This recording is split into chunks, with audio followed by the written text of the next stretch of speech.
Day 3 of the Asian Cup, and it's welcome to Canberra for the United Arab Emirates against Qatar. A head-to-head between two nations, just a short hop from each other across the Gulf Strait, but united here in their desire to launch a genuine quest for a first ever Asian Cup title. Group favourites Iran kick off later against Bahrain, so this is a wonderful opportunity to get points on the board. Certainly the misery is set to end for Arab nations one way or the other today, after defeats for Kuwait, Oman and Saudi Arabia already. But who will be the greatest satisfied? 1996 quarter-finalists, the UAE, or the emerging Qataris, who bring great form into this competition? Jamel Belmadi's team of 14 matches unbeaten and counting, with a long build-up to the World Cup 2022 in mind. The importance of solid international performances from Qatar is absolutely paramount. Well, Qatar were hosts last time when they survived the first round group stage for the first time in 4 attempts, having won only 3 of their previous 13 games at the Asian Cup finals.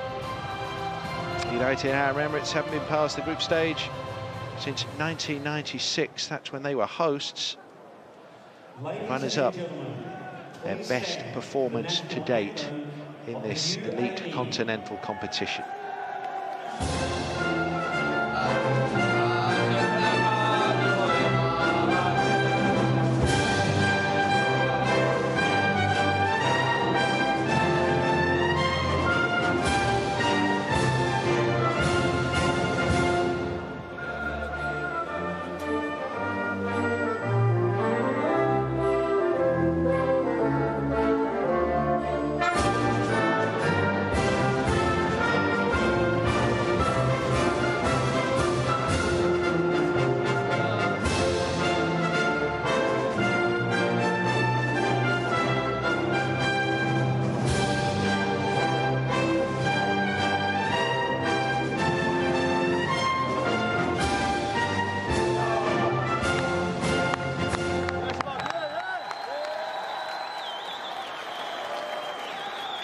And now, the national anthem of Qatar.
The stage is set then for the continuation of the Asian Cup 2015. We're in Australia. It's a splendid venue, a splendid country of sport, and we're blessed with excellent weather, actually.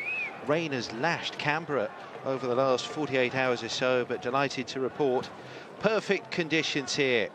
Omar Abdulrahman wearing 10, and that's fitting because he is the United Arab Emirates playmaker and a golden boy, if there is one in that part of the world, in terms of football superstars. He'll be supporting Ali Mabkhout and Ahmed Khalil. Well, the 2012 under-23 Olympic squad forms the basis of Mahdi Ali's UAE team for this competition. 6 names who competed in London starting today, including the aforementioned Mabkhout and Ahmed Khalil. The former was top scorer in last year's Gulf Cup, the latter previous Asian Young Player of the Year.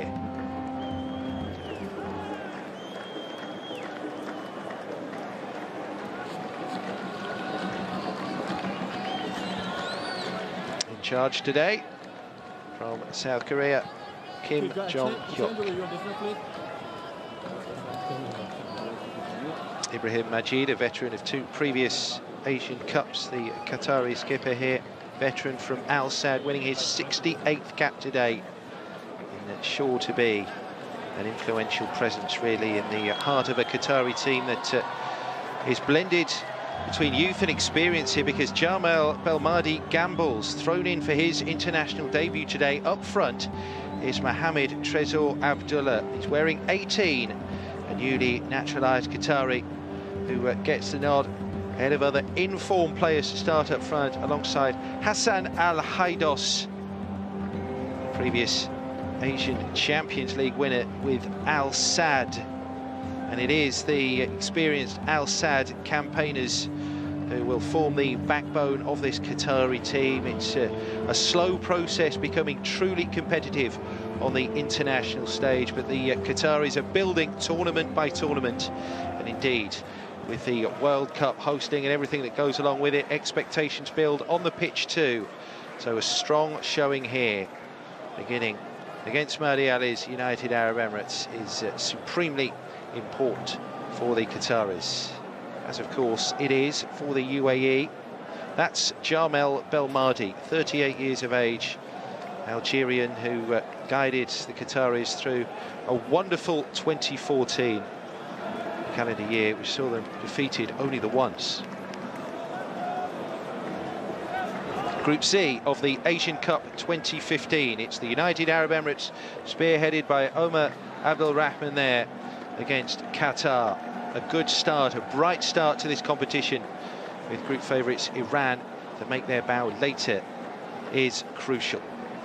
Kamis Ismail will look to prompt the likes of Abdul Rahman in midfield for the UAE. Qasim Bershan, who played in 2011, keeps goal again for the Qataris. And an ideal time to welcome alongside me in the commentary box, Leroy Rossignol. Interesting fixture this to kick off Group C. A very interesting fixture, and an exciting one as well. I think both sides come into the game in positive mood. As you mentioned, Qatar, the wonderful 2014, being the crowned golf champions in November. And they're building nicely, and I just feel that Jamal Belmadi has brought an attitude, a winning attitude to the side, and they want to carry it on, obviously, in the Asian Cup. UAE in white here, attacking the goal away to our right in Canberra, in the heart of Australia's capital territory. These sides met in the 2007 group stage. The UAE won that one, but it really is the Qataris who have been building towards this competition. They had a wonderful year last year, only defeated once by Peru. An important friendly victory over Australia. That sent a message out that Belmadi is building a serious team here. It certainly is, and a positive team as well. You know, they'll play with a flat back four. Well, everybody in front of that back four has really got a positive nature about the way they go about their business. So that's why I'm really looking forward to this game. I saw highlights of their game against North Korea, and they were really on the front foot for the most part. You know, the fullback Abdul Karim is dynamic, he's powerful, and he certainly sets a tone in the way they want to play. 2 fullbacks will push up, the 2 centre-halves will sit back as they have now, in possession of the ball, make the pitch nice and big, and they will try and create. And so that's what Belmadi has brought, that positive attitude. Oh, Ibrahim called in possession there. It's Omar Abdul Rahman who slots it forward. Wearing 7 is Ali Mabkhout, tries to go round the outside of Ibrahim Majid, whose initial mistake got them into trouble. That's not what they expect from their captain so early here, and it's a set piece conceded. Yeah, that's what Majid will be disappointed with. That start to the game. Mabkhout is not only a wide player who scores goals, but he's positive as well. Takes him on the edge of the box and wins a free kick in a very dangerous area. Yeah, early opportunity for pressure here. Emirati pressure. So, bodies in the box here. White-shirted bodies in the box. Omar Abdelrahman, 27 caps, 5 goals for the national team. The poster boy, even in his young career already, has been hampered by injury. This is a big competition for him.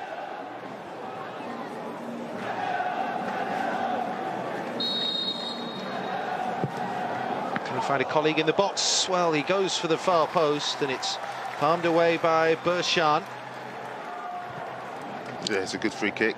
And just a little bit low, a little bit too high for anybody to able to get their head to it, but there's plenty of pace on it.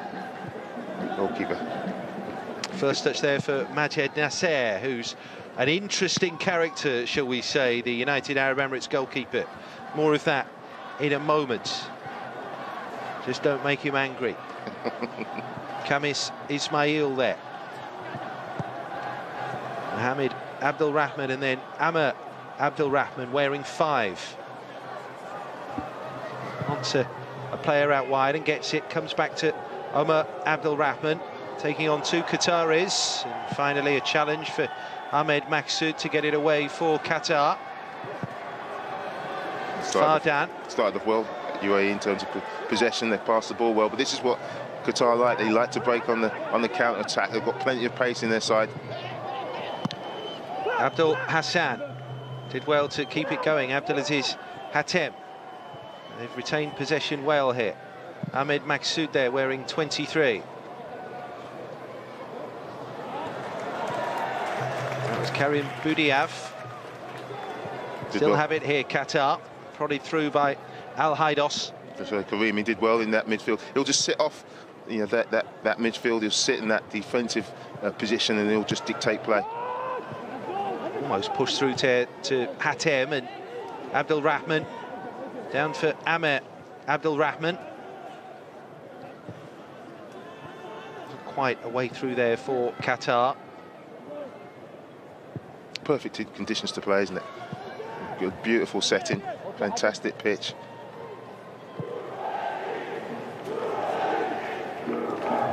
Guaranteed it. Just an excellent occasion when sport is played in this part of the world. Australia, different experience last time round in Qatar. It's interesting, both these sides, sorry, Andy, but both these sides, you know, all the players are home-based, but all come from their domestic leagues. It just shows how they're progressing in their home nations.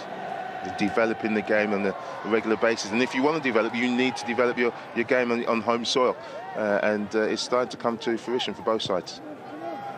Salem there. Abdelrahman. Ahmed Abdelrahman wearing 16, Mohamed Abdelrahman. That's Mohamed, the 25-year-old from Al Ain, reigning Emirati champions. I mentioned there, Leroy, home-based players in these squads. Trying to promote local talent, give them experience. You've seen that, you know, countries try to develop the game, and what they do, they bring expensive imports into the game who stop the opportunity for their own players to develop, and especially in very young nations. You know, these are relatively young in terms of their football experience. You need to give young players a platform to go and develop, and they've done that. And now you're getting sides with, you know, lots of quality, better tactical awareness. And the coaches have developed as well. You know, I know Belmadi is an Algerian international, but he's won 2 Qatar Star titles in recent seasons, and then now he's been able to develop, and now he's got a platform on the international stage to go further. I think it's all good.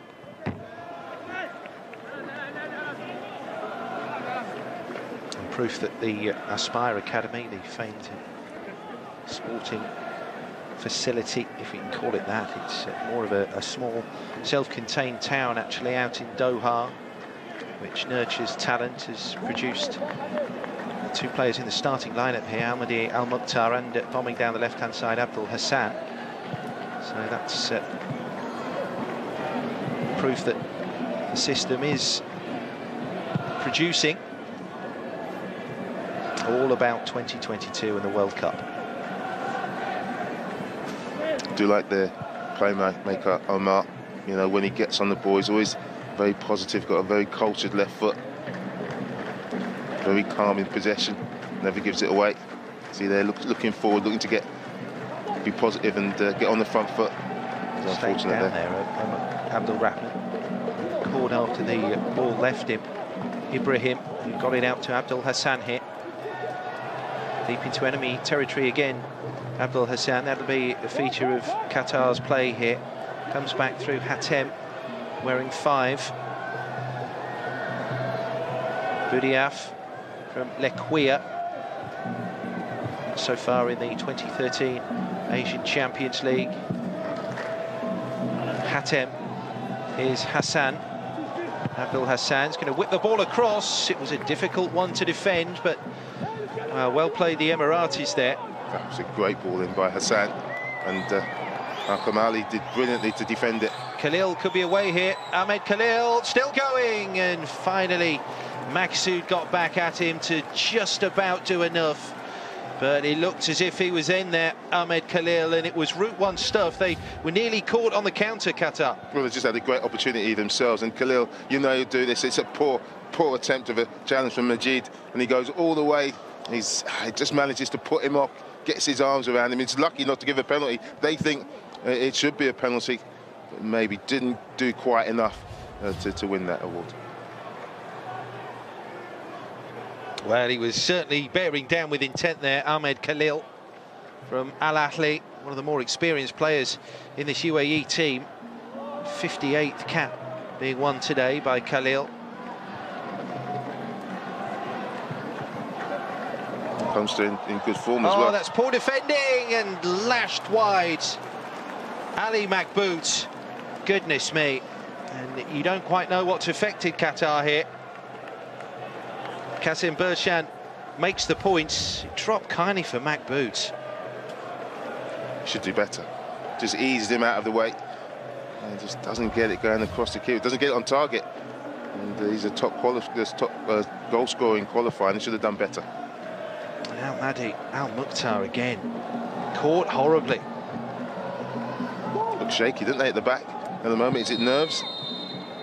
We've got to settle down.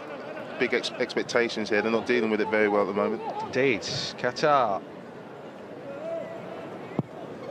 lucky not to concede. Ali Mabkhout, 24 years of age. Good Gulf of Nations Cup in 2013, which they won the UAE. But competition dominated and indeed won by Qatar last year under Belmadi.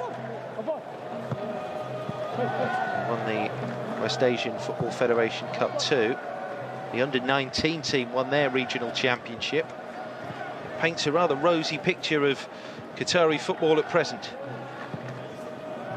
It does, and the positive nature of Belmadi, it does leave your defenders isolated at times. The two fullbacks push high up the pitch. Like, as Hassan is on the ball now, as you can see now. Here is Hassan, decided to send it in early, or as early as possible. The shot wasn't cleanly struck from Ibrahim. But he's seen a lot of the ball in the opening 10 minutes. Abdul Karim Hassan from Al Sadd. As I said, I told you he's going to be a positive force. You know, we know how the game's played. We know how fullbacks like to get forward, but him pushing forward so often has kind of like left them isolated down that right-hand side, and the UAE have got in on a couple of occasions in that space he's left behind him. It's Qatar corner to be taken by Hassan Al Haidos. A high hanging one too. It was Majid who got his head to it. Trickles away for Boudiaf, who tries to set things up again. Oh, that's a useful ball across, and a succession of rather fortuitous touches there from white-bodied defenders. Took the ball away. Well, Al-Mahdi was just poised just to get his head on that. It's a lovely ball, lovely flighty ball into the box, and he's just about to direct into the net, and the slightest of touches by Al-Kamali just deflects the ball. Another corner here for Qatar. Again, they win it. It was Majid that time. They'll be feeling a little bit better after that period of pressure. They're big and strong, and from set pieces they do cause a threat. Majid Nasser, 30 years of age, from Al Ahly. His career has been littered with a succession of bans, bad incidents, and general disreputable behaviour. Not to put too fine a point on it, but he is the #1 in the squad for this competition.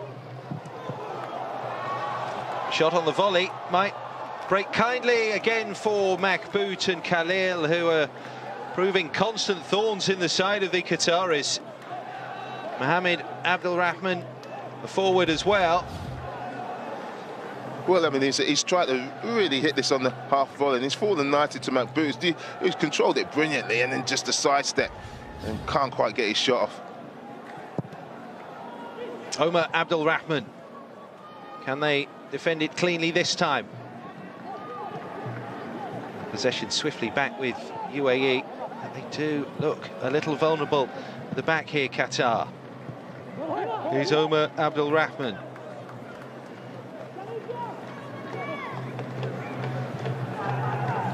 I did say before the game, you know, I was excited about this game because I think both sides feel they've got a chance of getting on the board with a win, and in a group that does contain Iran, as you said, the favourites, it's going to be very important, and they've both started the game feeling that they can create opportunities.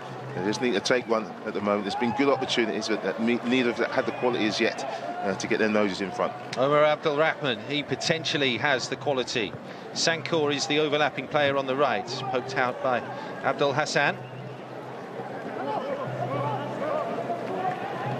Abdulaziz Sankor here of the 2012 Olympic contingent. Khalil can do nothing with that, and Qatar threaten another breakaway. Was up towards Mohamed Trezor Abdullah, who's not been able to show anything thus far, the 27-year-old debutant. Not really got into the game, has he? And had a touch. Hatem gave the ball away there for Qatar. Here's Walid Abbas. Mohamed Abdelrahman is poked out for a UAE throw.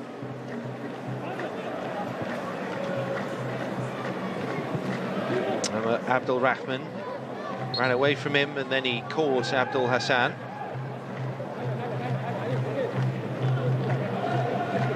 Played for Marseille, most notably, Jamel Belmadi, PSG, and a brief stint actually at Manchester City. That's right, yeah, he's a very successful Algerian international as well. And so he's done it at the highest level. Still a very young coach in terms of his age at 38.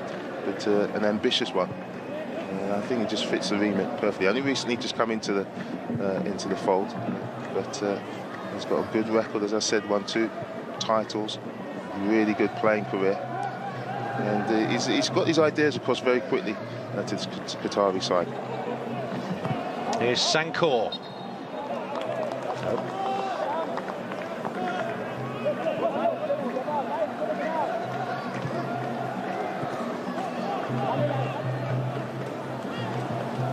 Al-Madi Al-Mukhtar, one of the Aspire graduates.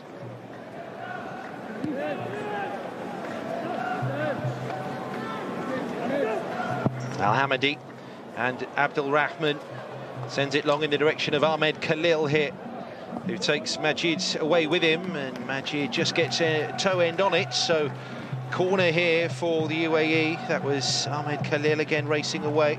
Very nervous at the back. Majid had that covered, and Qasem, Qatari goal, comes racing out when there's no need to. Unfortunately, his centre-half dealt with it. Mohamed Abdelrahman of Al Ain here. It's only his 4th cap. Cross it comes, misjudged by the goalkeeper.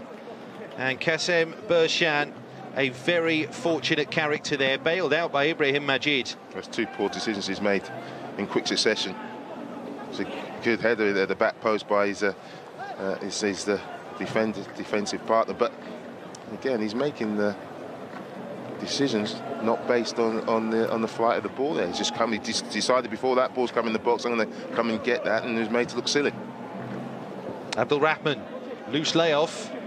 And that was Mabkhout trying to just bustle his way into proceedings.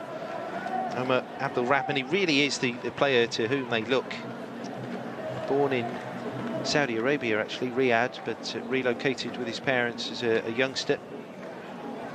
Part of the senior team, 4 years now, played in the Asian Games 2010. Yeah, the only surprising thing, Anne, is that we haven't had a goal as yet. You know, we had plenty of opportunities at both ends, some through good play, a lot through poor defending. It's been a little bit shaky. They need to settle down. Ismail won the header. Might break for Ibrahim. Here's Sankor. Given away by Abdulaziz Sankor. Here's Abdul Hassan. Still going Hassan. Was he clipped by Abdulrahman? No, says the South Korean referee. Abdulrahman away again. Ahmed Abdulrahman. Banias player, Ahmed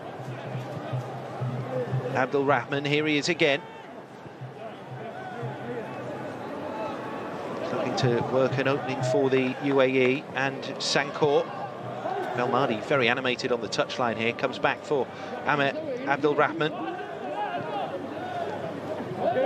Sankor, just no way through, really. It's easy. I mean, it gets much too tight to him.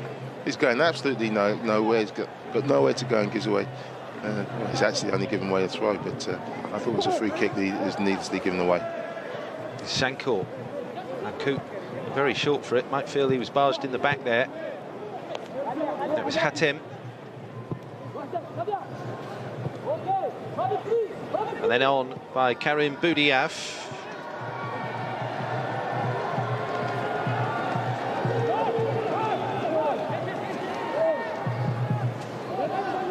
Back for Ahmed Mabkhout. Lifted over the top. One at the back by Al Kamali. Good strong defensive header that. Walid Abbas. Then for Ahmed Abdulrahman, who is namesake Omar, who tries to shepherd it on first time and succeeds. On for Ali Mabkhout here.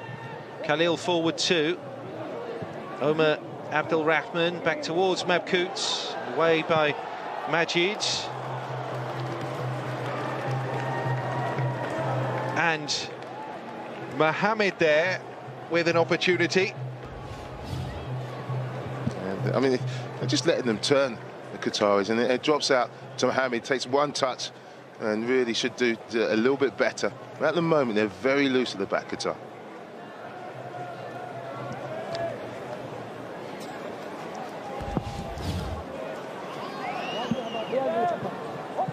No goals thus far in Group C of the Asian Cup. UAE 0, Qatar 0. Khalfan Ibrahim. Main story really of the opening stages has been Qatari vulnerability at the back.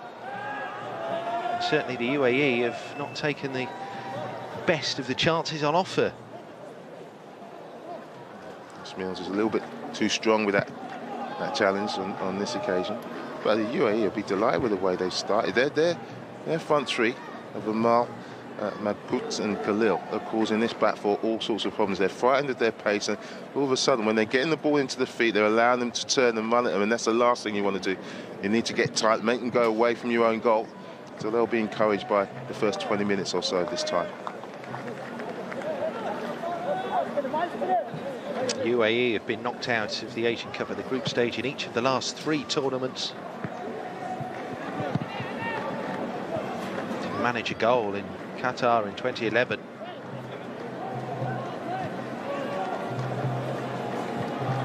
Easy to forget. This team did actually qualify for a World Cup. It's a generation ago now. Frightening to think that Italia 90 is exactly that. But at their best moment, really, on the senior international stage. Seems like yesterday. Hatem. This is looking promising for Qatar. Bilal Hamadi going. Plenty of bodies were square there. Couldn't find the colleague, though. Back with Hatem.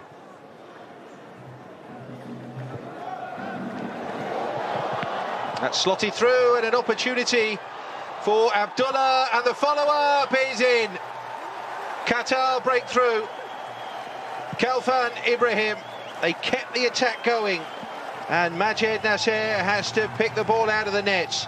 Qatar off and running in the Asian Cup 2015. Well, that's a little bit against the run of play, but it's a terrific finish by Khalfan. Nasser does extremely well in the first instant. It's a through ball, and it's Trésor makes a lovely darting run in behind the second centre half, gets his toe there. Nasser makes a save, but this is a difficult technique. Lovely volley, and you know what, I think the keeper's touch. Nasser takes it away from Al Kamali, who's on the line, who could head it away, but it's a lovely finish by Khalfan. Great technique, good volley. Yeah, you see the slides and touches just take it away from the centre half, who I think is primed just to head that away, and delight for Belmadi on the bench. That is exactly what he wants from the experienced campaigner Khalfan Ibrahim Belmadi. 23rd international goal, he's done it again. It really was splendid technique, as you said. And here they come again with Abdul Hassan still going. There are players square. Away by Abdul Rahman. And it was the first sign, really, of anything from Mohamed Trésor Abdullah as well. That little toe end on it, only half saved by Nasser. It's a terrific run off him. Off the first centre half, just bent his run to make sure he was onside. It's a lovely ball through to him, beautifully weighted. And, you know, I think the UAE will think a little bit hard done by. You know, they control the game, had the better opportunities, and they find themselves a goal down. And all of a sudden, Qatar have their tails up, and they're looking at a much more confident side.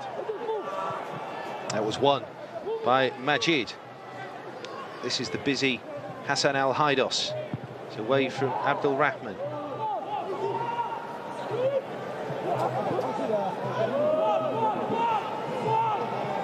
Ahmed Maqsood patiently comes all the way back to Majid. My word, he's looked shaky in that Qatar goal. Qasim, his decision-making's been poor. But here's the goal again. This wasn't poor. Khalfan, great technique. And you just feel the defender's just about to head that away. He just needs to give the keeper a shout. He doesn't get it. There's a little bit of a panic, and he tips it into his own goal. But look, you have to give credit to Khalfan. He's on the score sheet again, and it's just what Qatar needed. At a time where they were looking a little bit shaky, all of a sudden they look a different side, full of confidence, on the front foot, trying to press and make it difficult for the UAE.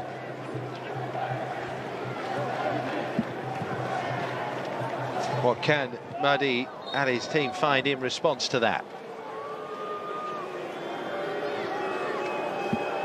Well, Ahmed Khalil there from Al Ahly does pose something of a physical threat alongside Ali Mabkhout up there.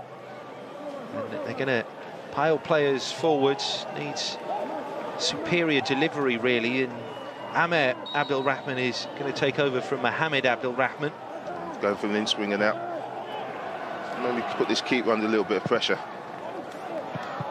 Indeed, that's a decent delivery, and the goalkeeper was under pressure, but he was equal to it. There were bodies flying in there, a couple of them queuing up, but Qasim Bershan there just dropping down to his left. Well, I've criticised him for his performance up to date, but can't criticise him there. That's a terrific save. It's an excellent header as well from Khalil. Heads it down, does everything he should do, and he gets both hands to it and makes a strong save.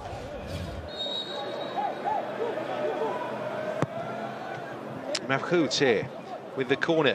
It's a risky move there from Abdul Rahman. He got it across, a rather hopeful tumble from Amer Abdul Rahman. There's Omar again. And that results in nothing for the UAE. I just thought that was disappointing to go for a short corner. Just to put the ball in the box, the keepers had to make a decent save. He'd gone for a short corner, it's all come to nothing. I thought that was a poor decision. Again, put that ball in the box and see how they deal with it. And they didn't do that.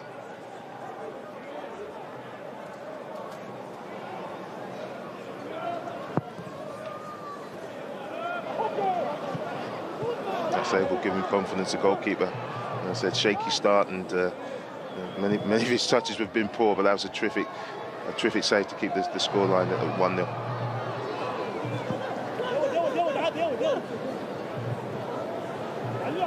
That's very casual.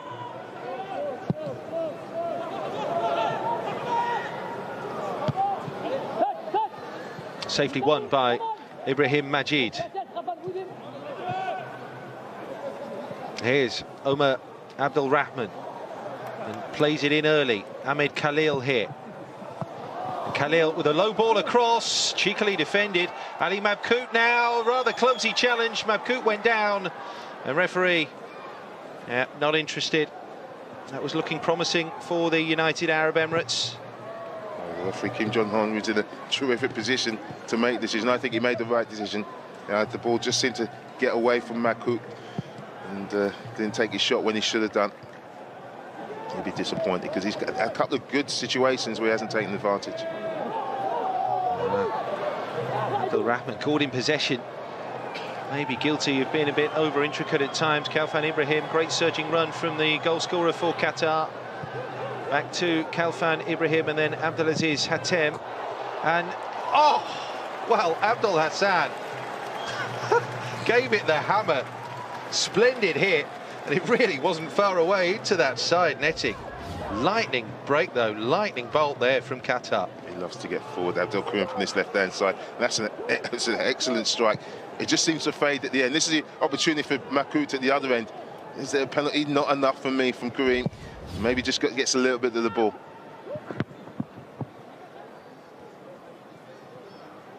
What a weapon they have, though, down this left-hand side with Abdul Karim Hassan. Here he is again.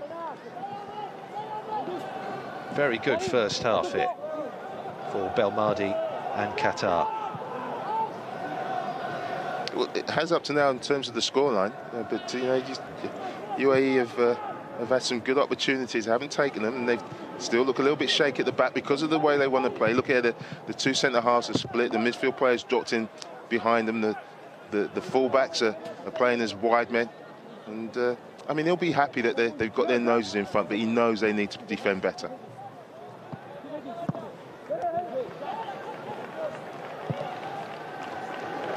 That was Karim Boudiaf.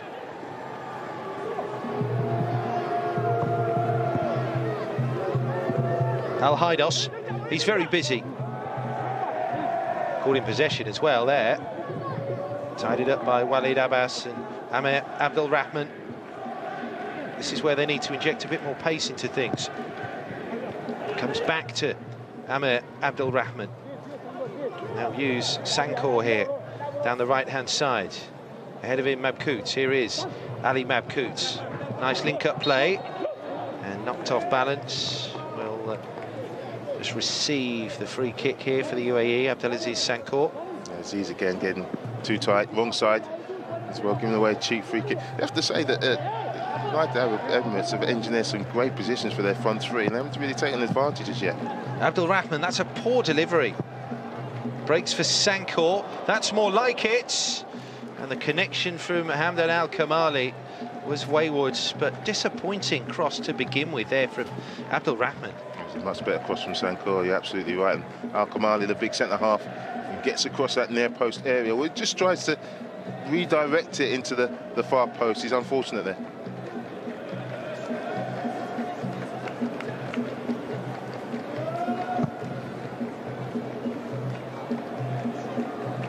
Progression from this group being rewarded with a tie with any two from Japan, Jordan, Iraq and Palestine. It's in Group D. Japan clear favourites for that section.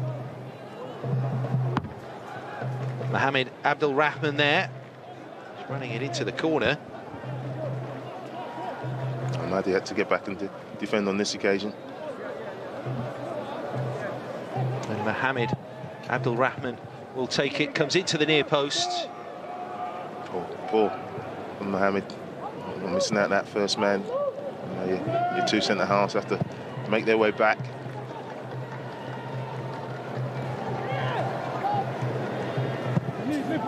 Abdul Rahman. That was Mohamed Salem. White shirts forward here for the UAE. Drops for Omar Abdul Rahman. He tries to scoop it through for Khalil. That's Maksud grounded for Qatar. He just stood his ground and took a hit on the knee. Looks sore. When your knee's planted and somebody runs at you, it's maybe just extended that knee a little bit too far. An important player for Qatar. Yeah, and he looks genuinely injured here, the 25-year-old. Ahmed El Sayed Maqsood from Salal. Relative newcomer to the team, broke into the squad last year. That's the challenge. I mean, Abbas is just running at pace, and the one thing you can say there, at least his foot wasn't planted. When his foot planted and you take a whack, that's when you're really concerned. But it's certainly it's more than a blow. It looks like a blow to the calf, and it looks like he's have an opportunity, maybe just to run that one off.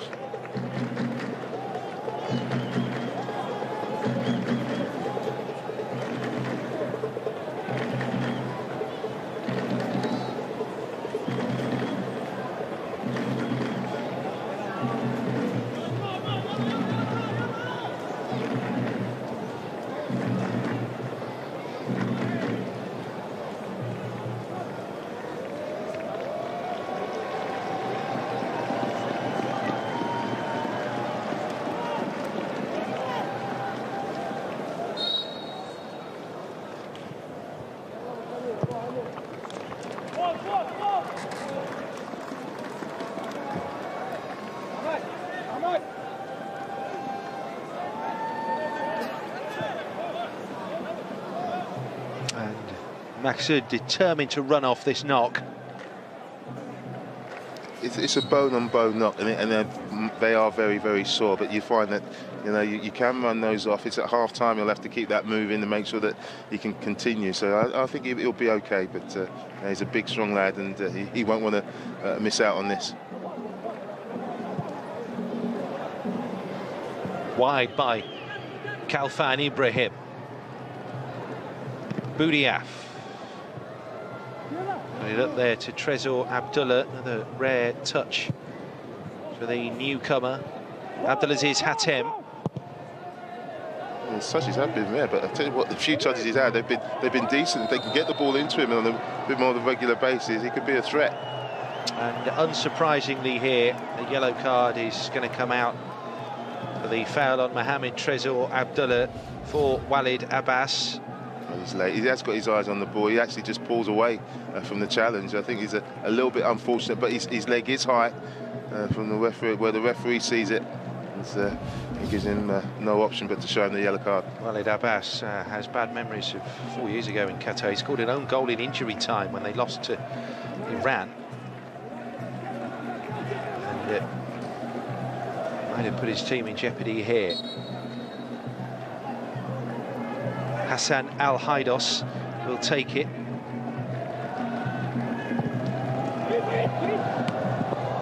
Three players looking to get on the end of it. Only the one white shirt there, but one was enough. Great delivery from that position. He managed just to curl it, and it's Trezor again who's trying to get on the end of it. But Sankor defended well at the far post, stood his ground. It's just to make sure the keeper can't quite come for it. Trezor does manage to get the first touch, and it's just put off by Sankor. So, once again, it'll be Al-Haidos here for Qatar.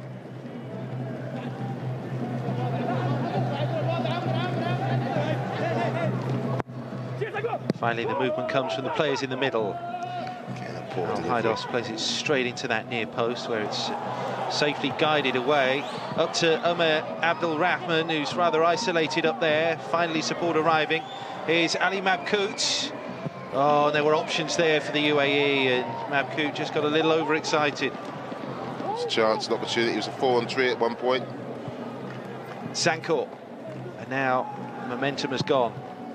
Sankor needed a good delivery. Abdul Rahman, he tried to slot it across. It wouldn't break for Ahmed Khalil. Goalkeeper makes a mess. Sankor's there, back across it comes. Must be, and is finally for Ahmed Khalil. The UAE get a ping-pong style equaliser, but they're level here against Qatar. 1-1. It wasn't the most majestic of goals, but I tell you what, it was effective. They kept the ball alive. Omar did brilliantly in the first instant, as the ball comes across there. It's not the greatest of crosses, but he gets his foot in there. I thought this might have been a little bit of a foul, but the referee didn't see it the same. But they keep the ball alive. Kassim makes a terrible decision. It's an awful punch. A header goes in, it's well defended, and Khalil gets a little bit of luck, follows it up. Feels unfortunate not to score with a header, but he gets the rebound. Not sure how much he knows about it, but he knows about it now. It's 1-1. For all Qatar and Belmadi's lofty ambitions in this competition, that is not the sort of goal a genuine title contender concedes, is it? It's a comedy of errors, particularly actually from Bershan, the goalkeeper. Exactly. I mean, I did say that I've criticised him. He's made a good save from the corner just 5 or 10 minutes ago, but he makes poor decisions. And not only did he make a poor decision, but when he got there was a very poor punch. He punched it down into the ground, gave himself no time to make the ground back into his goal. And UAE deservedly get back on level terms. And UAE back on scoring terms for the finals of an Asian Cup. I think they deserve it, you know, and then the balance of this first half, you know, they would feel unfortunate to be a goal down. Yes, Qatar have been better since they scored the goal, but UAE have got themselves into some excellent situations and situations that they'd engineered themselves. The goal that led to them getting their equaliser has come from some more poor defending from Qatar, but they won't worry about that too much.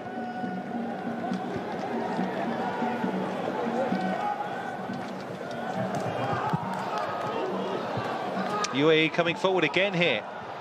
Omer Abdulrahman tries to be too intricate. He's a frustrating player. And Khamis Ismail failed to keep his shot down. It's frustrating. All he needs to do is turn himself and take the shot on himself. He's gone for the 1-2, but he didn't recognise there's no one behind him. He's got space to turn and hit his shot. And they're looking very shaky at the back. There he is. He just turn and try and get your shot off. And he does manage to set it off to the side, but his shot doesn't hit the target from Ismail. Ansari tried the header. He tries to do things with a flourish, does Omer Abdulrahman, in true playmaker number 10 wearing style. You don't want to take that away from him, because that's the nature of his game. He's a creator. He wants to. He's someone who relishes being the provider rather than the goal scorer. But when you've got space in the box and you're allowed to turn, you need to take that opportunity. And I mean, he'll be kicking himself a little bit. Went for a trial at Manchester City with Omer Abdulrahman. Didn't quite work out. Likewise, Ahmed Abdulrahman went to Blackburn to spend a couple of weeks there.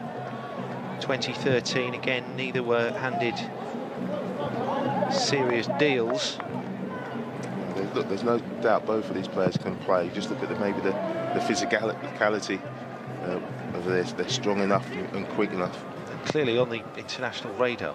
Absolutely. As well. I mean, it's not all about strength and pace and power. But Omar at Man City, imagine training with people like David Silva, it would have been a fantastic experience for him, and you know, that's the level he'd want to get to, so it would have been a positive experience whether he'd been taken on or not. So Khalfan Ibrahim in the 22nd minute, and the goal was cancelled out by Khalil there.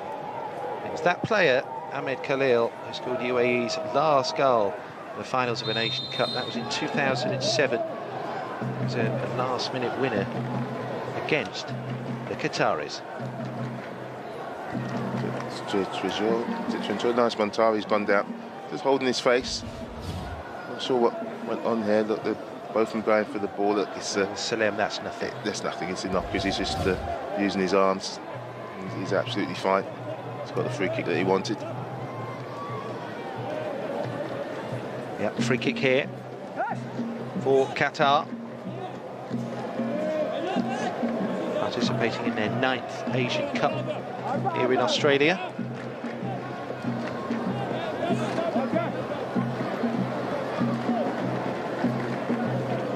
Take a bit of time to get this wall organised. Just imagine who's lining it up. It's the skipper. It's Ibrahim Majid. What a run-up as well. Ibrahim Majid. Oh dear. Well, you wonder if you're about to witness something special. occasionally it happens, but not there for Kalfan Ibrahim. The run-up promised so much. You know, it's a massive build-up and a massive letdown. He's just trying to hit it much too hard and not rely on his technique to hit the target. Came into the tournament clearly in good form. I think he got a hat-trick against Lebanon. And sometimes when you're in that sort of form, you get a little bit of luck. Yeah, it'll be unfortunate he didn't feel he was not scoring at the header, but the rebound comes straight back to him, hits him on the thigh, and ends up in the back of the net. And he deserves that. He's been positive. He's been prominent in all good things that they've done going forward. Very good scoring record as well. Goal number 25 there for UAE in 58 caps. That's a terrific record, isn't it? It's better than 1 in 2.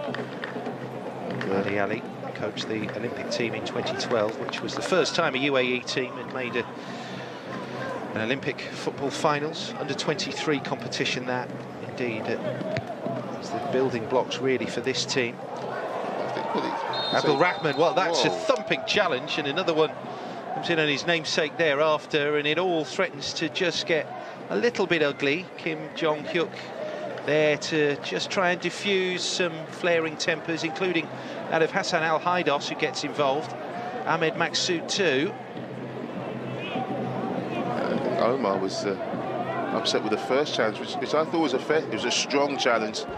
And Ahmed... And it's still threatening to get out of hand. There's the first challenge where he wins the ball, but then he just...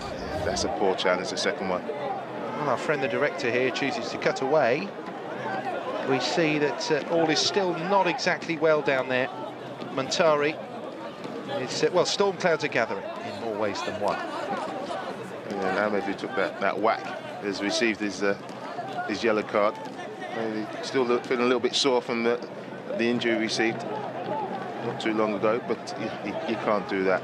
The first challenge was strong, the second was certainly a little bit over the top. He's forcing to get away with just yellow. Omar Abdul Rahman, and they move it short. Sankor back to Abdul Rahman. Khalil tries to weave his way through and play the 1-2 with Amr Abdul Rahman, but Qatar, who always looked like they could do something on the break, are unable quite there to keep it going. The free kick all the way back there on Ibrahim. Yeah, don't mind strong challenges, but it'll be a shame if this game gets a little bit out of hand, because it's been played in good spirit. Both sides have been really positive. It's been strong, but it's been fair. And let's keep it that way.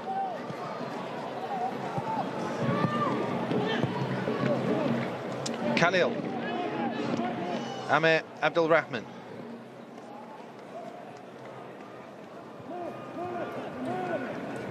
And again, Kamis Ismail there. Mohamed Abdul Rahman on the overlap. Sankor quite in tune there though. Mohamed just swapped flanks for the moment, just come over to this right hand side. Qatar have wasted the chance to get it clear. It's through for Khalil once more, who slipped as he hit it. Mabkhout was square. When are Qatar going to learn? Committing basic defensive errors here. Okay, it's 1-1, but they should be out of sight by now. It should be a lovely ball by Omar through the legs, and Khalil, I thought the goalkeeper showed him quite a lot of that far post, and he's really gone to hit the corner. Maybe he should be just going to hit it just to the side of the keeper, make sure he hits the target. He'll be disappointed. Another good opportunity goes begging.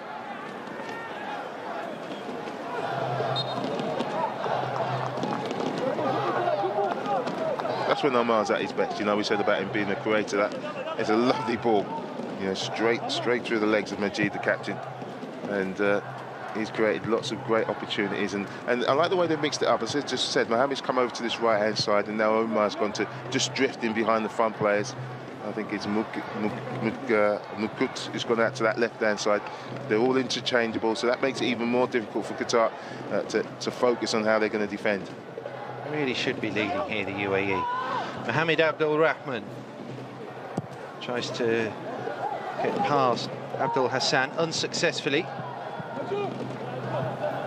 Salem, Amr Abdul Rahman, Omar, and then Abdulaziz Sankor.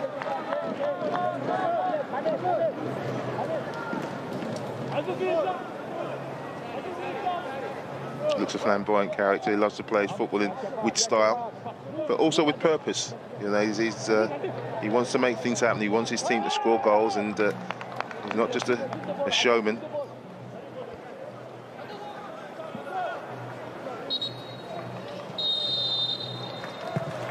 Well, that's half-time in Canberra.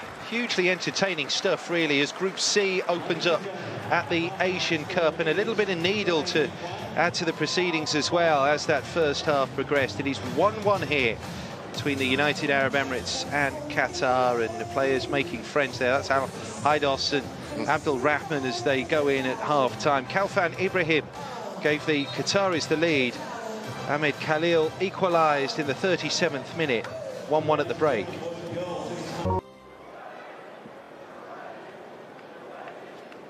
So the second half is upon us here in Canberra. Omar Abdul Rahman, the UAE playmaker, has done his best to forge an advantage for his team here against Qatar, and for all the talk of them being the form team, which indeed they were coming into this tournament, the Qataris, nothing can account for stage fright, can it? We're seeing a change here. Mabkhout is coming on for Qatar in this second half from Al Arabi to win his 12th cap, so more beef to the midfield maybe here. Yeah, he's coming on for Karim, who you know, I thought would just be more of a positive approach in that first half. Didn't really get on the ball as we know he can. So they've changed things around slightly. Ahmed Abdul Rahman.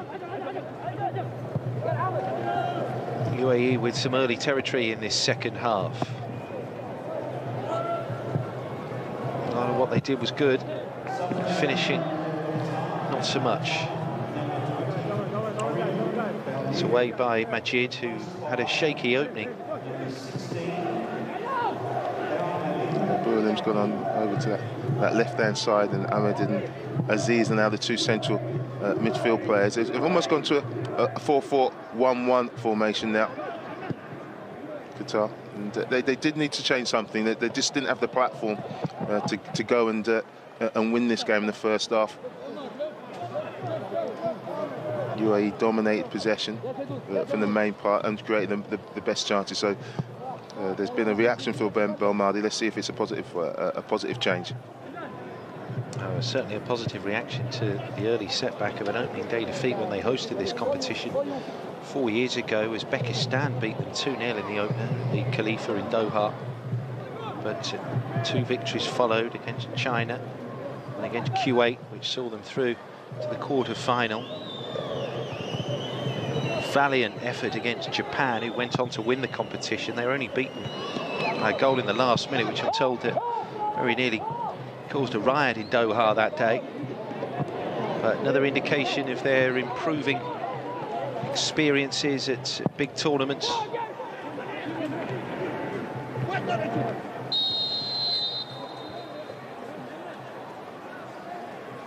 And as well, a number of the players who've had club success, played in the biggest arenas, had success with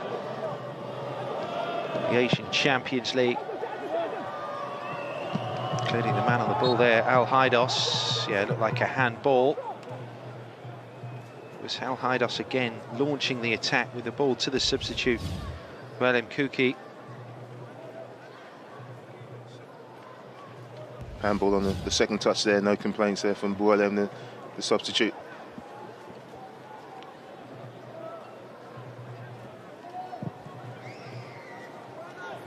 They need to get Montari into the game. You know, when they did get him into the game, he showed some real quality, certainly for the goal, and the few touches he had, he brought the attacking midfield players into the game, but it just hasn't seen enough of the ball for me. Whereas the United Arab Emirates front three have had plenty of the ball and had plenty of opportunities because of that. Abdul Rahman, but Ahmed Abdul Rahman, and then Sankor. Going to be patient with it again here. Ahmed Abdul Rahman finally tries to dink it in there to Mohammed Abdul Rahman. Here's Omar Abdul Rahman.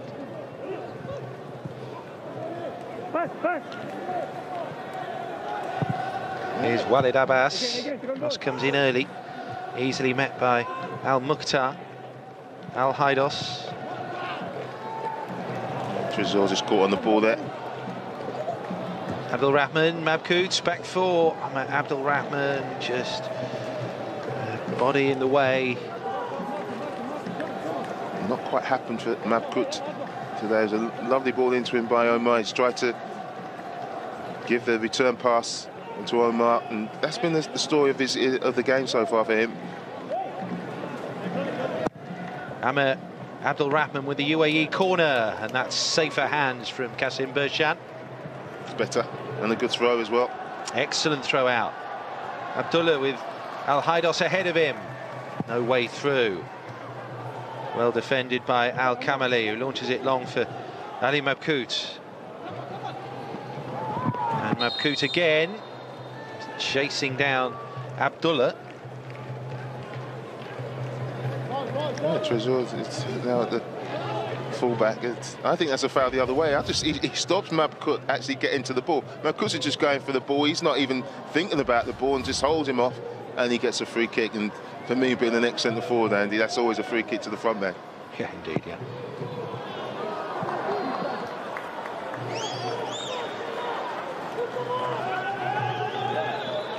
Qatar are playing their 30th match in the finals of the Asian Cup here, and they've managed only 6 victories.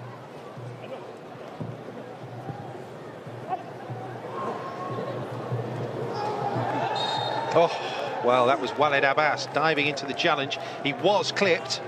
Al-Mahdi Al-Mukhtar left his leg in, so a very good opportunity here for the UAE. Ahmed was just a little bit disorientated from the first challenge. He's wrestled with Khalil, he gets up, and he's just late there on that Abbas. Unfortunately, it's just inches outside the box. Right on the edge here.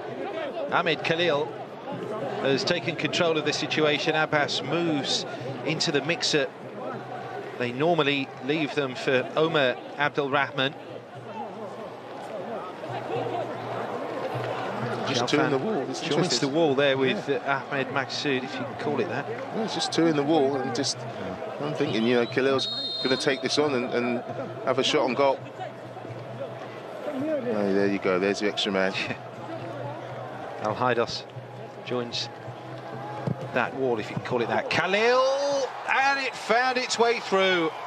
That seemed like a soft goal, but Ahmed Khalil won't worry. It's his second, it's the UAE's second, and they have come from behind to now lead Qatar by 2-1. Well, I did say he'd take it on and hit the target, and Qasim doesn't do great. Yes, he does have bodies coming in front of him, and they should have been kept out. They drop him much too early, which makes it difficult for him. He's unsighted, and it also dips just before it gets him. Look at the dip on that, but he should do better. His concentration is taken by the runs in front of him. He should have been concentrating on the ball. And Khalil, a little bit fortunate that he's got his second, but if you get on free kicks and you hit the target, you get your reward.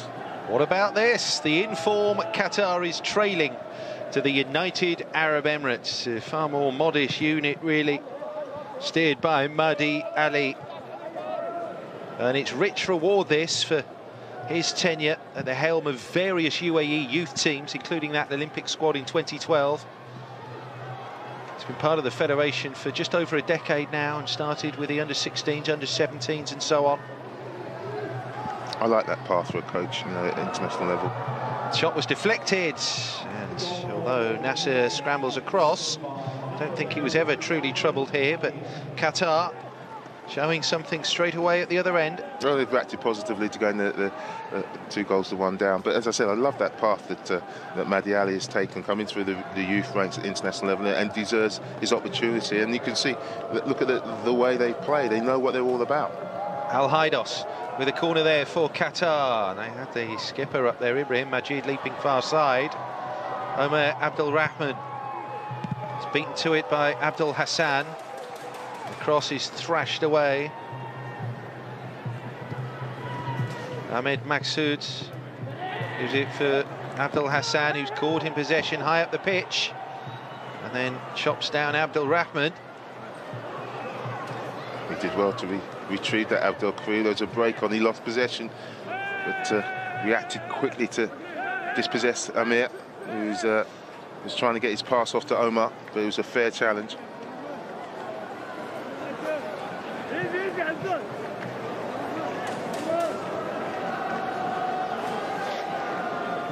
What a turnaround for the UAE after that miserable campaign in Qatar in 2011. 0-0 with North Korea. They lost to Iraq. They were beaten 3-0 by Iran. Shouldn't be surprised though by the performance. You know, unbeaten in qualifiers, and they won 5, I think, and drew 1 and scored goals. So you know, they're just taking that form into this game. Yeah, that is a fair point, of course, contrasted with Qatar's form across the year with 2 tournament victories. He's got to be careful. Ahmed has already picked up a booking. Just pointing at the referee isn't going to. He's going to make sure the referee remembers you the next time he makes a challenge. I mean, that was a decent challenge. He did get the ball, but the referee thought it was dangerous, and I think that's because of his past history in this game.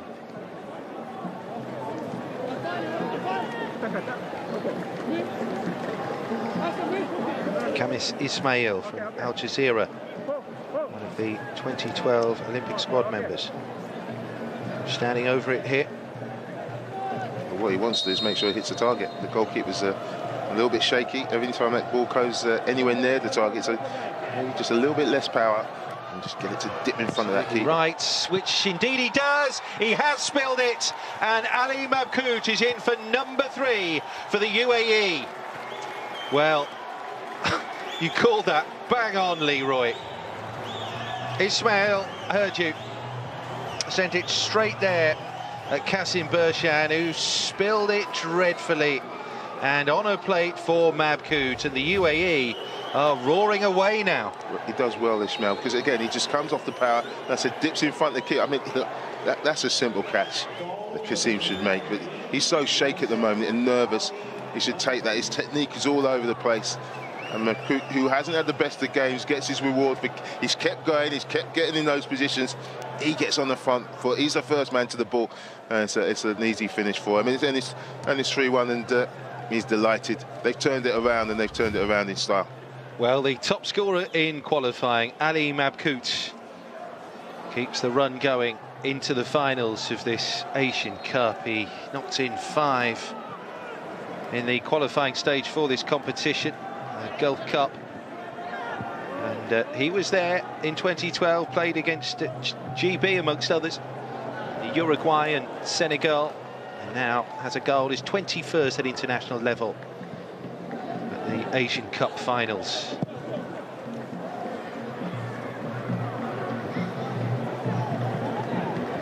And when it came from a free kick, that really wasn't a free kick, and Ahmed would be cursing because he knows it wasn't a free kick. Al Haidos there, the goalkeeper at the other end, Nasser, called into action, and his reflexes were sharp. Yeah, it certainly was, and they needed that. But as I was saying, Ahmed, he'll be disappointed the referee gave the free kick, but because of his previous, in terms of his aggression in the tackle, that's why the referee gave it, and they suffer for it now. But they need to really get a hold back in this game. They've lost their way. They haven't got forward with any quality in the second half, Qatar, and Belmadi's got real concerns now.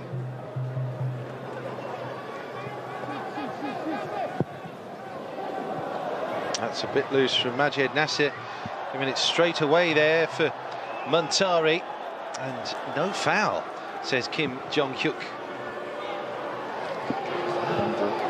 Swung long. Oh, and they're looking very vulnerable. Khalil, who of course is on the hat-trick, will try and hold it up. Khalil, finally Abdul Rahman giving him someone to aim for in the middle. You fear for Qatar every time UAE swing that ball forward. Abdul Rahman will go for goal and find the side netting Mohamed Abdul Rahman. Embarrassment of numbers coming forward for the UAE. It looked more spectacular than it actually was. He misses it at the near post, which is a crime in itself. But they'll just feel that Qatar, everything's going against them. You know, fan goes down at one end. I think it's a free kick. The referee deems it to be a dive, and Qatar break, and so UAE break and almost get a fourth. Al Haidos tries to thread it across for Muntari. And again, Hassan Al-Haidos. If anyone has the quality to try and work their way through, it is Hassan Al-Haidos. And the cross was swung in, but claimed by Nasser, who it appears was caught in the face. It's a frustration from Muntari. I think it's just a flailing arm. He's going for the ball. Let's look at his left arm there. Yeah, it's just a glancing blow. There's no real malice in that. And Mohammed just apologising for maybe not getting that ball across the keeper and on target. Yeah, his first touch is good. Hits it with power, but yeah, misses it well at the near post. Doesn't really ever bother Qasim.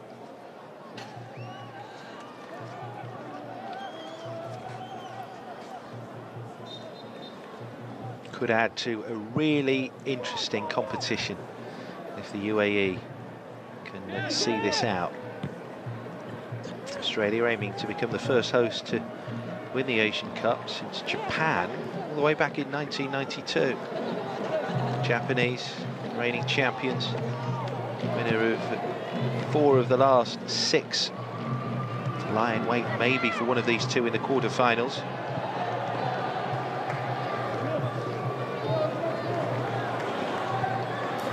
Abdul Rahman, UAE, with bodies forwards once more. Khalil for Abdul Rahman, and then Mohammed Abdul Rahman. He was certainly caught after the ball went there. No three actions from him though, just carried on, got on the ball again, wants to run the game. And that's why they're a threat, UAE, because people like Omar, Mabkhout's got his goal, Khalil's got a couple of goals. They've got a goal threat from all over from that front three right across the front line. Mohammed, I think it looks like he's able to get on the score sheet as well. When you've got that threat in the tournament, you're going to be dangerous. We're going to see more cards. What colour remains to be seen. Al-Haidos.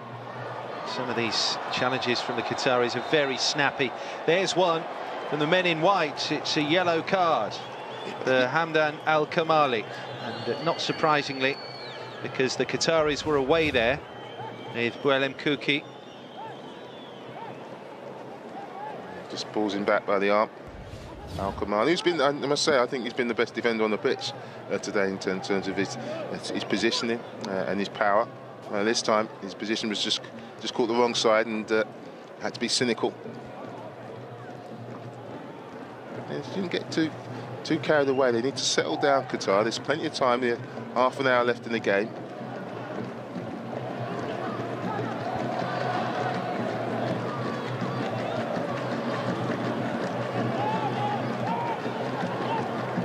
Qatar heading for another disastrous opening day defeat.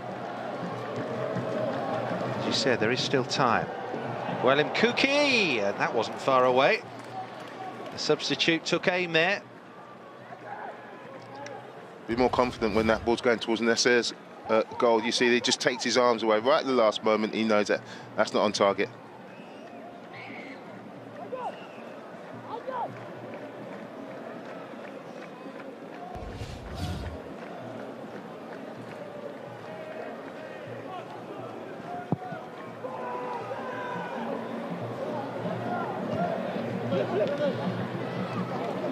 Al-Haidos, picked up by Ismail. They've just grown in confidence the longer this match has continued, the United Arab Emirates. No more Khalfan Ibrahim. On will come a striker, Ismail Mohammed from Liquia. That's maybe surprising. 2-time QSL winner. Hasn't scored for the national team, Mohammed, but now they would love a goal from him now. To be fair, apart from the goal, Khalfan, he hasn't really been able to get into the game. But that's not. I don't think that's been his fault. I don't think he's had a lot of decent service into him. We've been saying that Muntari hasn't had a touch, and he's been playing in behind Muntari, and they've been chasing lost causes for the most part. Whereas UAE in Amir in midfield, number 5, he's got on the ball and just prompted things. Got the ball into Omar, into Mabkhout and Khalil, which has given them the platform to go and create opportunities, and Qatar just have never had that platform for this first hour or so. Safely back to the goalkeeper by Al Mukhtar. Long from Bershan. Came off Salem. last there for a Qatar throw. It'll be interesting to see if Qatar are more direct. You know, Mantari's a big lad. You've just seen the, you know, the challenge on the keeper. The two centre halves don't like really going up for challenge for him. They seem to be coming off second best. Is it a case now for Qatar to try and get that ball wide and get the ball in the box and maybe get on the second balls a little bit more, be a little bit more direct, because the passing approach has certainly worked for the UAE, but not for Qatar. Majid really hasn't had the best of games at the back there for Qatar. First few minutes he made a mistake in the game. He hasn't really recovered from that, and as a captain, you know, you feel that he would set the tone, and he's not been able to sort his game out in terms of, and because of that hasn't been able to influence others. Walid Abbas. Mabkhout there. Dispossessed. Ismail Mohammed gets it in field there to Muntari. Back for Ismail Mohammed. Spotted a gap at the near post. And a good block that from Majid Nasser. Qatar rallying.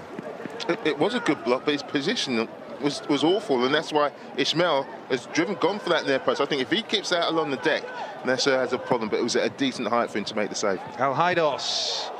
Oh, and it's fallen to a red shirt in the box. Majid in there. Scooped over the top, and this 2-goal advantage for the UAE remains intact. It's a chance from Ismail again, yeah, and Nasser makes a good save to his near post, which he should make, because he just gives him that a little bit of a window of opportunity for Ismail, which he was unable to take.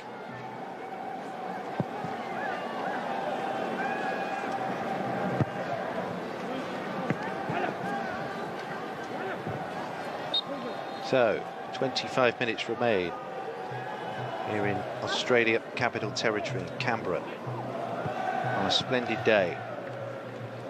A splendid day and a splendid game. Yeah, I said I was really looking forward to this game, and I wasn't wrong. I did feel that the two sides, we had lots of attacking players out there, and yes, at the moment, UAE's attacking players have been that much better than the Qatars. But look, there's still plenty of time left in this game. Al-Haidos, shot was blocked, teed up there by Ismail Mohammed. It's in the thick of things so soon after coming on, but the UAE now have it with Ali Mabkhout, with Khalil up there with him, and there's going to be no rush here.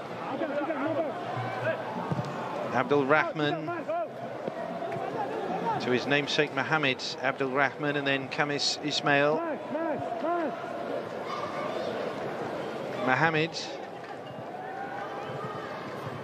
Sankor, Al-Haidos, Mohammed, and plenty more to think about. Around his man again, Ismail Mohammed. That's easy though for Majid Nasser. Did the first bit brilliantly, Ismail, didn't he? And but just couldn't get his foot around it. So just get it to that far post for Muntari to maybe take advantage. The game's getting very stretched now.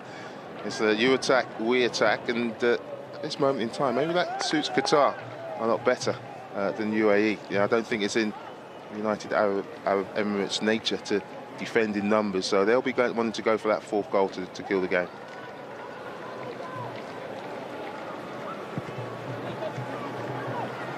Maqsood.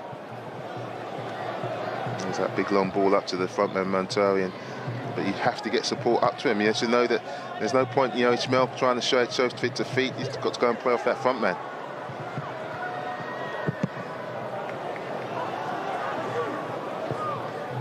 Ismail Mohammed sends it short. The cross comes in from Abdullah, not remotely successfully though. In the way, Omar Abdul Rahman. And this will be a couple of changes as Mohammed Abdul Rahman departs the fray. He will be replaced by Ismail Al-Hamadi. Worked very hard, hasn't he, Mohammed?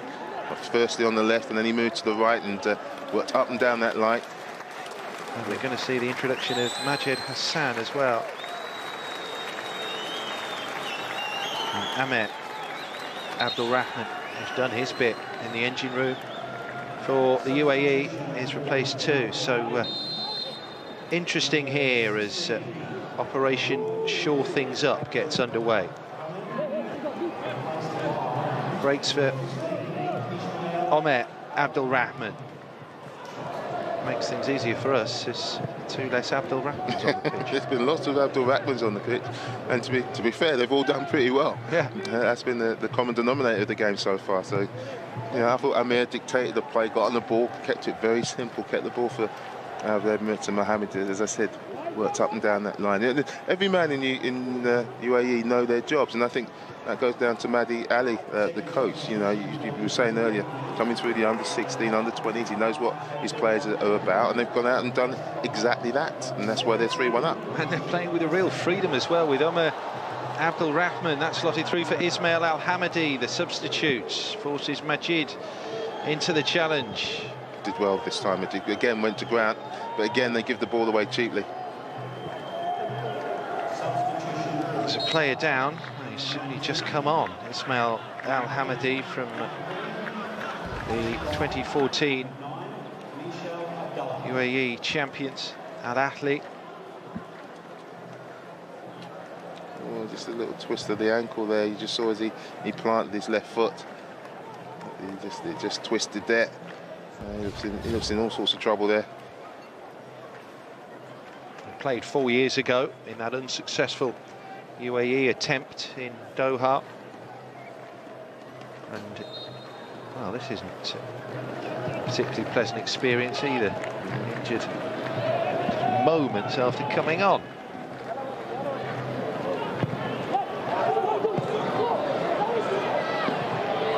Al-Haidos. Here's Ismail Mohammed, again tormenting that left-hand side of the UAE defence. Just ran out of room there as he tried to dig the ball back across. He's had the positive offences. He's come on down this right-hand side, so plenty of pace. Not sure about his final ball as yet. This time he does get a little bit of luck. The deflection off the defender wins him a corner, but he certainly calls him a problem. Defended that well. It breaks for Omar Abdul Rahman. He's seeming to break there for the UAE. Tried the long ball forward there, Abdul Rahman. It was cut out. It was very ambitious. Comes now for Ibrahim Majid up against Sankor. Majid cuts inside and then overhits the cross, sadly. That's where, you know, you feel the UAE, you know, Omar goes for, as you said, an ambitious ball. Just keep the ball. Just take, you know, you just defended the corner well, just take the sting out of the game, but give possession back to Qatar, and that's why you feel Qatar still got an opportunity to get back into this game. The 3-1, so they only did a 2-goal deficit. The next goal, we've heard it before, is so important, but the way this game's gone, if Qatar get that goal, you just feel that UAE could become very nervous.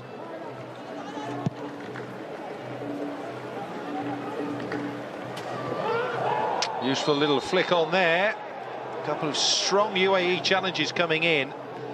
Well, they wanted the advantage. UAE didn't want to concede the free kick. It was Hamdan Al-Kamali there. And Kim Jong-hyuk having his work cut out as Qatar look to really dig in. He's done right. It's a free kick. It's a foul. There's nothing more than that. He's got that right as well. The referee's had a decent game.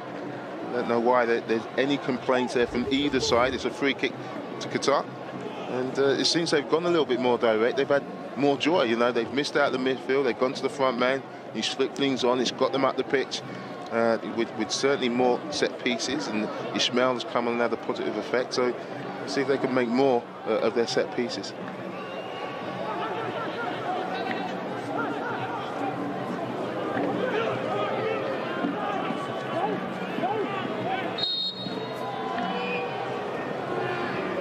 Hassan Al-Haidos has a runner, sends it into the box instead.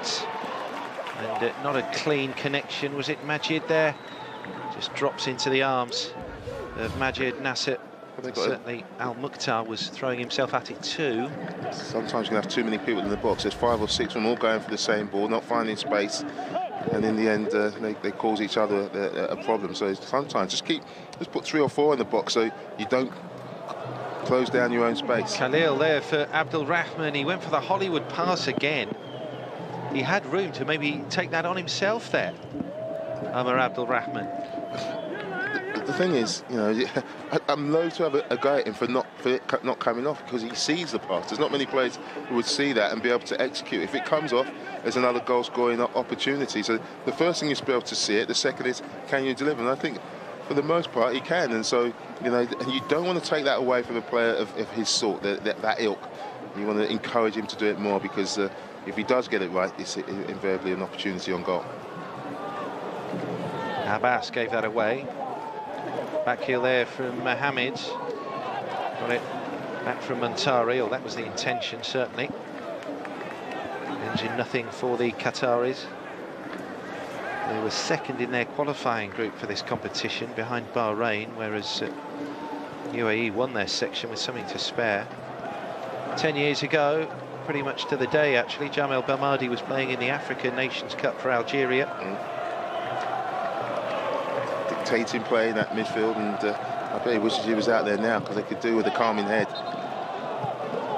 Well, that's absolutely right. There was a period there after they conceded that third goal to Ali Mabkhout where I wondered whether they were going to lose their heads completely. He sensed some of the challenges were becoming a little bit rasher and more reckless.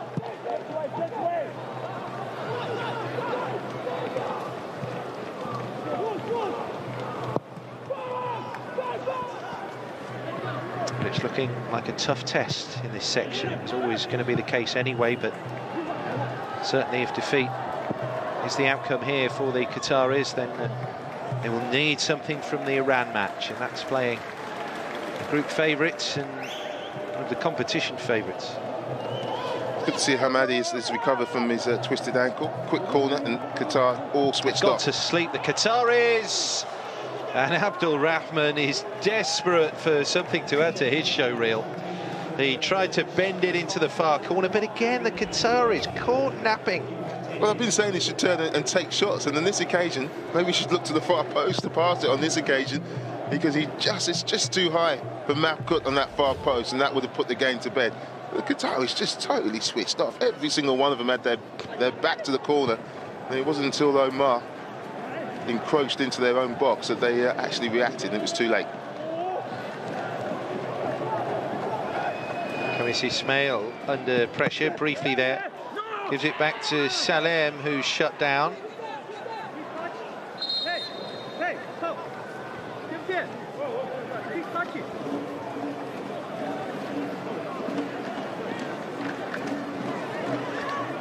Marshall, who's come on and brought a physical presence to that front line.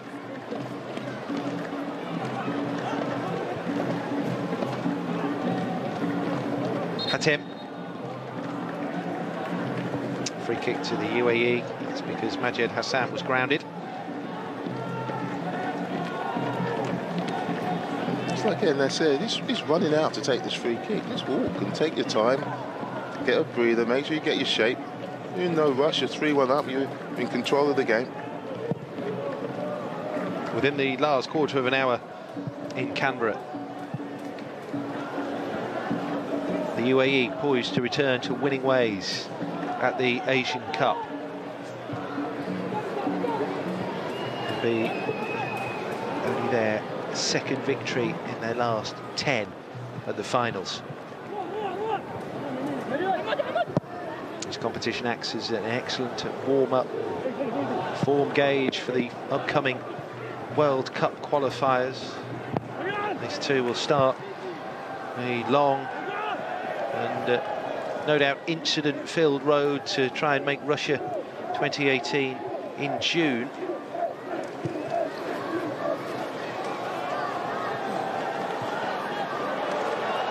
Qatar looking useful here with Al Haidos, two in the middle. Al Haidos can't find either of them. Disappointing from Al Haidos. It's been a positive in this Qatar performance, but he'll be disappointed with that cross.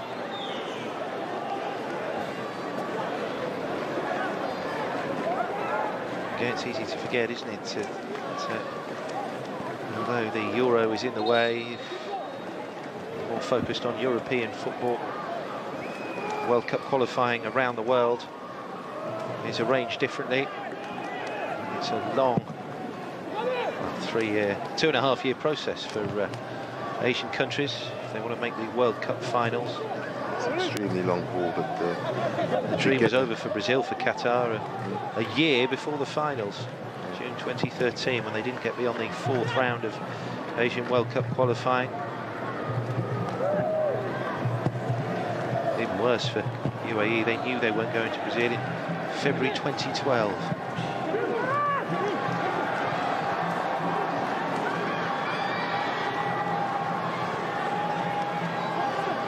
Al-Haidos drifting out to the left now. There seems to be this diminishing spirit in the Qatari ranks. Here comes Majed Hassan. But you have to say that he got a little bit sloppy, not keeping possession. Hatem looks for the run of Michel Abdullah.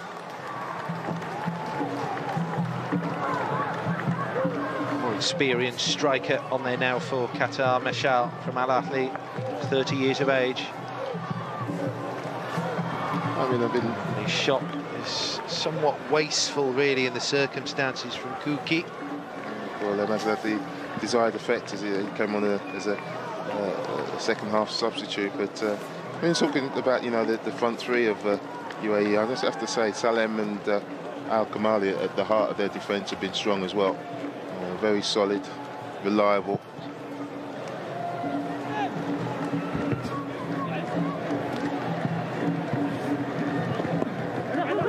That's Al Hamadi. Kuki somewhat unbalanced. Shoulder to shoulder with the strong Hamadi. I thought it was a fair chance. He's come off second best ball.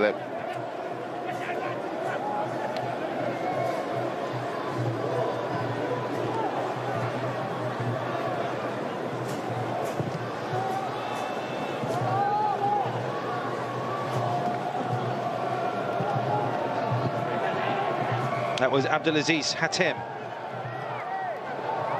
Ismail Mohammed, no way through for him. Ahmed Khalil will go down as a hero again against Qatar. Likes playing them at the finals of the Asian Cup. Omer Abdul Rahman and then Majed Hassan. That's much better from UAE, just getting plenty of touch of the ball, making Qatar chase. Abdul Rahman and then on from Majed Hassan. And Abdul Rahman managing to keep his balance. Falls backwards, but that doesn't matter with the UAE in the position they're in. Another 3 points against Bahrain next up, and that will be them as good as through to the next round. Abdullah does well there to turn. But you're right, there's a dejected feel about the way Qatar are playing at the moment. Almost a resignation that getting anything out of this game is beyond them. Al-Haidos finds Hatem. Here's Ismail Mohammed. Drags the ball to the far side where it's going to be headed back across, but not close enough to Abdul Hassan as the United Arab Emirates come forward with Omer Abdul Rahman, Al Hamadi, and then Mabkhout. Abdul Rahman and Ali Mabkhout is away here. Goalkeeper's committed and does well. Credits where it's due there to Kasim Bershan. Yeah, an important decision and the right decision. Just popping that ball about, the opportunities to pop that ball in behind will produce themselves, and Omar took full advantage, but Kasim did well. Ismail Mohammed, headed off by Walid Abbas. And yeah, end product again, Ismail. He's come on, he's been quick, he's been sharp, but his crossing and his final ball has let him down. Mabkhout. Ismail Al-Hamadi. Mabkhout. And he might have felt there that Ismail Al-Hamadi would have made it a run, a dash, a dart towards that far post. Didn't happen. Once again, it's not necessarily hurting the UAE here. I think he'd feel disappointed that nobody's thinking of getting in the box. Khalil stood outside the box, and he's already got 2 goals, and if he had a desire to go and get his hat-trick, you'd think he'd make that run, that 20 or 30 yard run, and get in the 6-yard box and stick that in the back of the net and put this game to bed.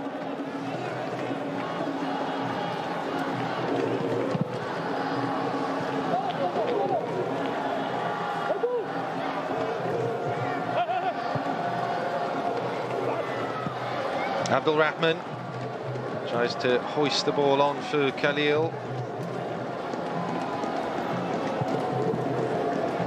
Despite wait until the World Cup qualifiers start, these players that turn out for Asian Champions League clubs will start the group stage for the 2015 competition in 2 months. Qatar coming no closer to getting another one back. It was a rather tired looking shot that from Abdelaziz Hatem, as Mahdi Ali prepares to make his third and final change, with Habib Al Fardan coming on for Ahmed Khalil, whose 2 goals have paved the way here for the UAE. Replaced by number 4, Habib Al Fardan.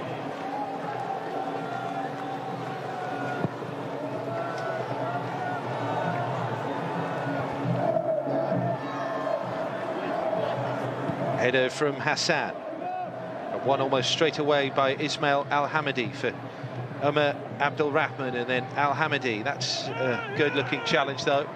And Al-Haidos, 5 minutes to go. Time is of the essence now for Qatar. That's a good ball from Al-Haidos to Ismail Mohammed. Cross hit Abbas. Mohammed retrieves the dropping ball. Set up by Trezor Abdullah. The layoff behind Hatem. Abdul Hassan, and he drills it across. It was kind of messed up by Majid Nasser. Came off the outside of the post in the end. It's fortunate, Nasser. Abdel Karim, haven't seen too much of him in this second half. Was prominent in the first half. Again, showing his power and his pace. Getting to the byline, just driving that across. And the hands of Nasser let him down. He knows he should do better.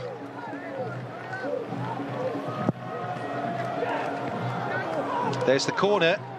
And there's the missed-time punch, really, from Majid Nasser.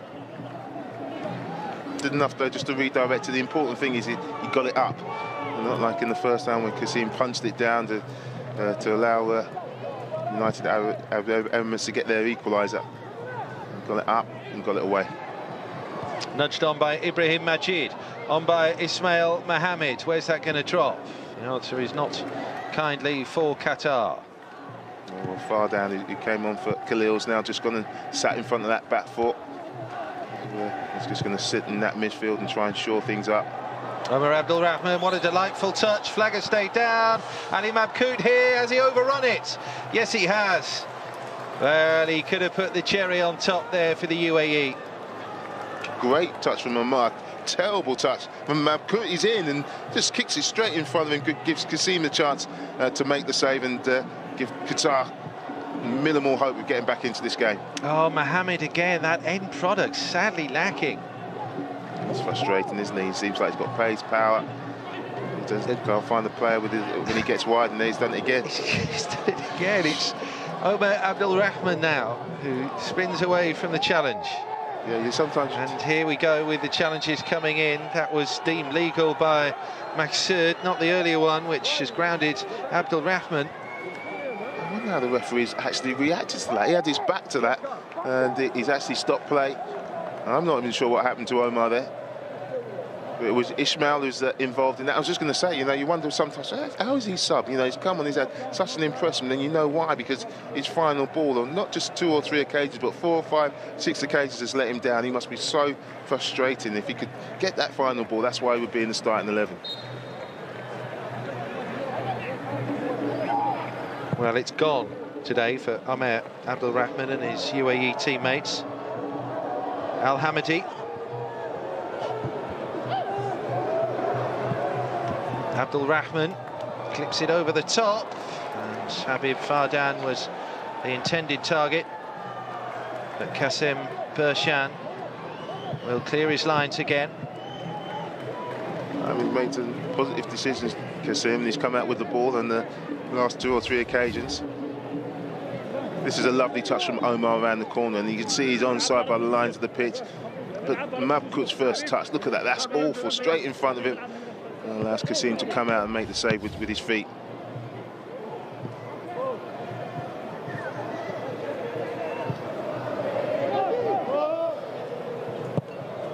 Oh, you've got to hand it really to Mahdi Ali and the UAE. a solid unit. A solid unit. You've got good players going forward who will score you goals. And the way he set them up, he uses them to full advantage. Look at the room now. Omar Abdul Rahman. Will Mabkhout get his second goal after all? He'll lay it off to Abdul Rahman, who's forced a little wide now. Mabkhout still there. They found a way through after all. Omar Abdul Rahman and Ali Mabkhout carving through a lacklustre, a dispirited, a defeated Qatari defence to set the seal on an excellent opening day performance and result for the United Arab Emirates.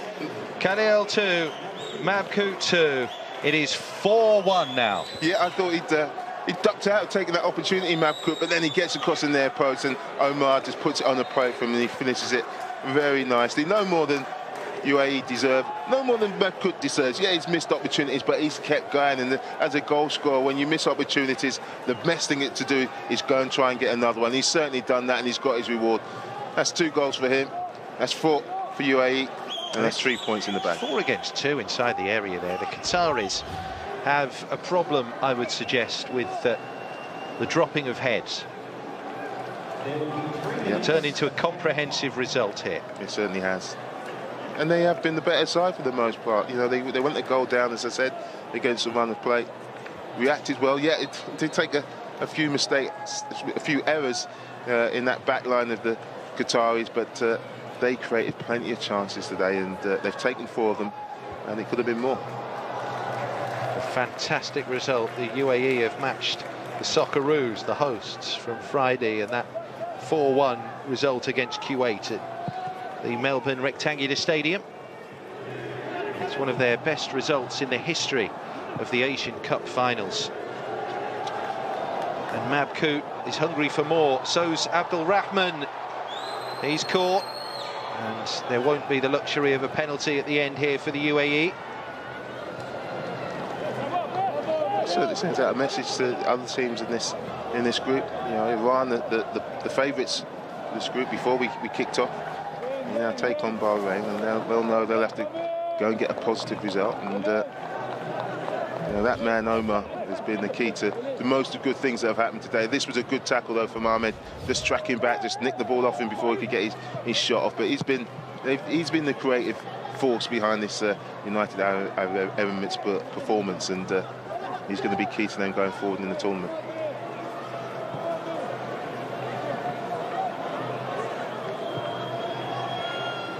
Majid Hassan for Omar Abdul Rahman.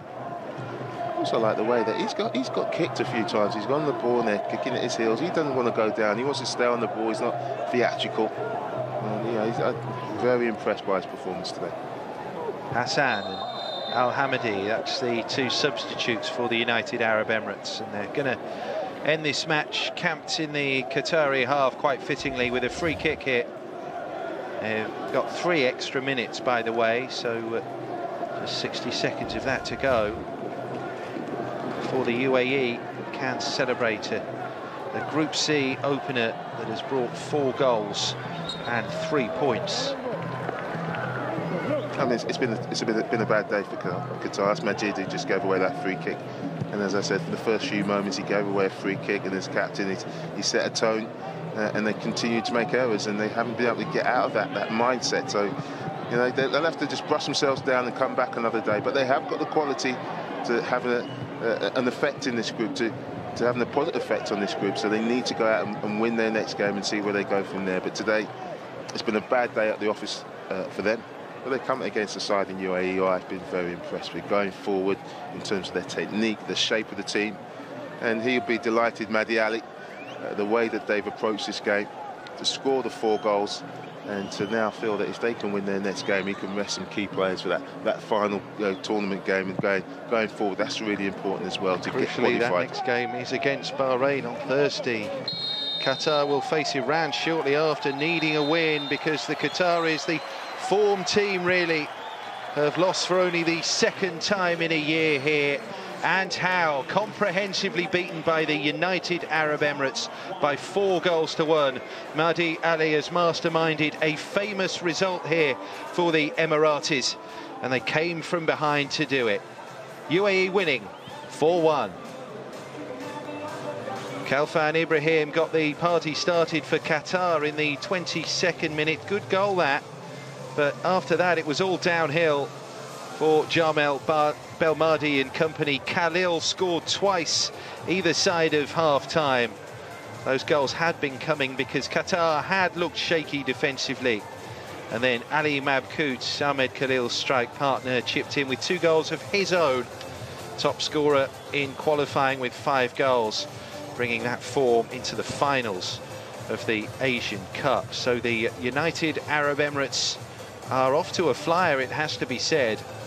Qatar back to the drawing board. Couple of selections, big selection calls made by Jamel Belmadi didn't quite come off here. And the UAE, worthy winners, Leroy. They certainly were, and that 4-1 scoreline doesn't flatter them at all. They really positive approach to the game.